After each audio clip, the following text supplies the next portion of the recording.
Good evening, ladies and gents. This is Sister Katla joining you this evening for the reading of the word. That is 1 Samuel chapter 18. And if it's found, it reads thus: Saul resents David. Now when he had finished speaking to Saul, then the soul of Jonathan was knit to the soul of David, and Jonathan loved him as his own soul. Saul took him that day and would not let him go home to his father's house anymore. Then Jonathan and David made a covenant because he loved him as his own soul. And Jonathan took off the robe that was on him and gave it to David, when his armor, even to his sword, and his bow and his belt.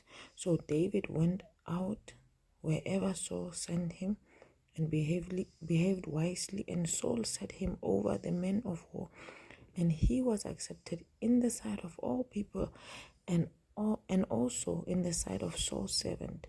Now it had happened that as they were coming home, when David was returning from the slaughter of the Philistine, that the women had come out of all the cities of Israel, singing and dancing, to meet King Saul with tambourines and joy and with musical instruments.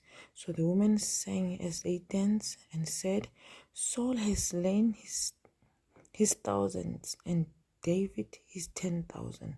Then Saul was very angry, and the saying displeased him, and he said, they have ascribed to David 10,000, and to me they have ascribed only thousands.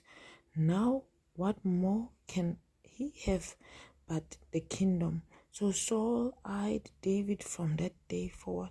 And it happened on the next day that the distressing spirit from God came upon Saul, and he prophesied inside the house. So David played music with his hand, and other times, but there was a spear in Saul's hand, and Saul cast the spear, for he said, I will pin David to the wall. But David escaped his presence twice. Now Saul was afraid of David because the Lord was with him, but he had departed from Saul.